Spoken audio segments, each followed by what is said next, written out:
tujuan pernikahan itu bukan hanya untuk supaya bahagia. Kita bisa bahagia tanpa menikah sebenarnya. Nah, ada pertanyaan titipan sebenarnya dari teman saya.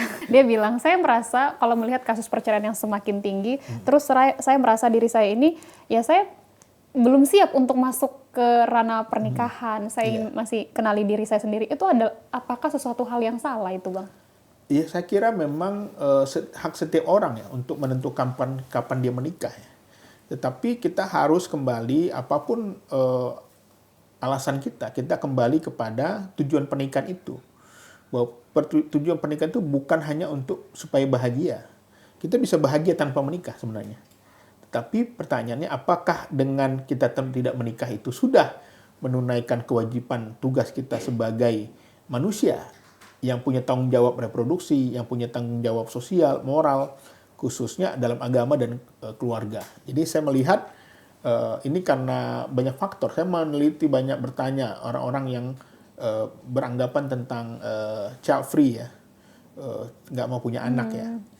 Memang ternyata ada faktor traumatis dengan keluarganya. Ketika orang tuanya nggak harmonis, ekonominya empot-empotan, dia trauma gitu. Dia takut itu terjadi pada dirinya nanti. Sehingga dianggap berumah tangga itu beban. Padahal kalau kita udah punya anak, itu luar biasa bahagianya. Kita udah punya keturunan, kita punya rumah yang bisa menaungi kita hidup bersama. Itu kemandirian yang luar biasa. Jadi memang kata kuncinya sih tentang mental ya, kesiapan mental.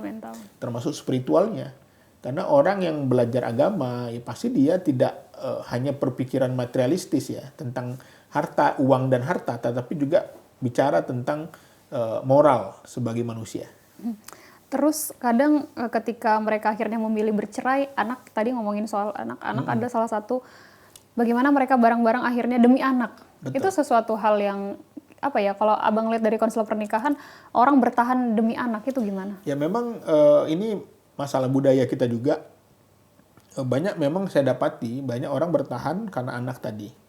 Tapi mereka beranggapan bahwa kebahagiaannya kalau dia dibahagiakan orang lain. Harusnya cintailah masalah. Ada masalah, cintailah. Maka hidup kita akan penuh dengan solusi, kira-kira gitu kan. Tapi kayaknya susah deh. Tapi pada faktanya kan tadi kita, makanya orang-orang yang perfeksionis, orang-orang yang harus detail, ya itu akan mudah stres. Ya, kenapa? Karena tugas manusia itu 5 aja di dunia ini. Kita beribadah, kita berdoa, kita belajar, kita bekerja keras, kita berbuat baik. Soal hasil itu serahkan kepada Tuhan. Tapi kebanyakan manusia itu kenapa stres? Dia ingin menentukan hasil, menentukan keputusan. Nah itu masalah. Kita udah berusaha cari jodoh yang baik. Akhirnya kita dapat. Dan satu hari ternyata ada masalah, itu lain lagi masalahnya. Tapi kalau kita tidak pernah mencoba, nggak akan pernah berhasil. Gitu loh. Jadi ada banyak kok orang setelah menikah dia bersyukur, ya Allah kenapa nggak dari dulu ya? Kenapa kok baru sekarang betapa indahnya menikah itu ya gitu ya.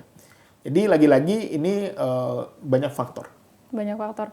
Terus bagaimana misalnya let's say banyak artis yang sudah cerai tadi dan mereka bagus untuk membuat anak mereka tetap bertumbuh walaupun tidak serumah lagi. Makanya ini penting bagi siapapun yang menghadapi perceraian, jangan saling menjelekkan di hadapan anak. Karena kalau anak sudah tidak respect kepada ayah ibunya, anak akan tawuran, anak akan narkoba, anak akan free sex, anak akan liar di luar sana. Tetap saling menjaga aib, saling menjaga respect kepada satu lagi, dan jangan memisahkan anak dari orang tua kandung. Kadang-kadang kan ini kan hak asuh pada ayah atau pada ibu, akhirnya anak ini nggak bisa ketemu orang tuanya, salah satu orang tuanya. Ini akan berdampak ke psikologisnya. Karena normalnya anak itu akan tumbuh berkembang dengan baik kalau hidup bersama ayah dan ibu. Nah, banyak saya dapati di lapangan rebutan anak, ya, lalu dibawa yang satu ke daerah lain supaya tidak ketemu bapaknya atau ibunya. Ditambah lagi ketika masing-masing sudah menikah, itu konfliknya akan semakin besar. Akhirnya anak jadi korban. Makanya kalau kita cek kenapa angka tawuran tinggi, karena perceraian tinggi. Kenapa angka free sex tinggi, pasti juga ada masalah di situ. Jadi ini penting, efek dampak dari perceraian itu luar biasa. Makanya kenapa pemerintah itu harus mencegah. Karena efeknya ke kualitas sumber daya manusia. Anak yang harusnya bisa mendapatkan pendidikan yang baik, akhirnya tidak tercapai. Kasih sayang hilang. Dan nggak ada perhatian. Dan mungkin abang juga ngikutin kali ya, ada beberapa kasus artis yang anaknya akhirnya harus menyaksikan bagaimana orang tuanya harus bertikai lewat sosial media, saling Betul. membalas satu sama Iya. lain. Itu pasti sangat mengganggu emosional si anak. Itu nanti efek yang paling konsekuensinya, paling fatalnya apa, Bang? Ya mereka akan tidak respect kepada orang tua. Bagaimana mungkin orang suatu hari dia punya masalah, orang tua nasehatin. Mereka ambil, alah, papa sama mama aja begitu. Nah, ini paling berat bagi orang tua. Jadi kalau bisa mediasi. Kalau sudah tidak mediasi, sudah nggak tahan, nggak apa-apa, cerai itu pilihan. Tetapi jangan libatkan anak dalam konflik. Tetap jaga hubungan baik. Ya, karena yang berat bagi anak itulah ketika kedua orang tua ini menikah lagi. Apalagi ya masing-masing punya anak, misalnya dia akan tertinggal. Ini dititip sama orang lain, sama neneknya, sama omnya gitu kan. Itu berdampak ke psikologisnya. Makanya banyak sekali muncul masalah-masalah psikologis pada anak akibat perceraian. Ya, bahkan termasuk anak-anak yang free sex, hamil di luar nikah. Itu juga karena tidak ada respect lagi kepada orang tuanya. Itu juga sangat meninggalkan emosional mendalam. Betul, ya sama bahkan anak. saya teliti beberapa anak-anak yang hamil di luar nikah, saya tanya kenapa? Karena kami tidak dekat dengan ayah.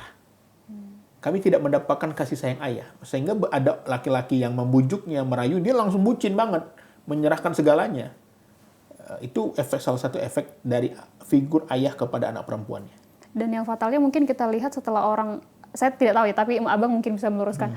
Setelah dia menemukan pasangan pertama, cerai, kemudian cerai lagi, bahkan sampai berkali-kali. Atau Betul. apakah itu sebuah fenomena mencari cinta sejati, atau apa, Bang?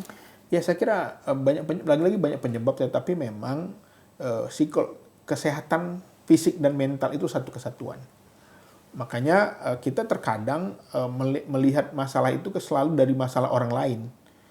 Tapi kenapa tidak mengecek dirinya sendiri? Karena tadi tak ada asap kalau tak ada api. Tidak mungkin tiba-tiba berantem, nggak mungkin tiba-tiba cerai. Apalagi berkali-kali, pasti ada masalah. Nah, kalau tidak pelaku ini tidak mau mengubah, belajar ataupun memperbaiki diri, itu susah untuk mendapatkan pasangan yang lebih baik.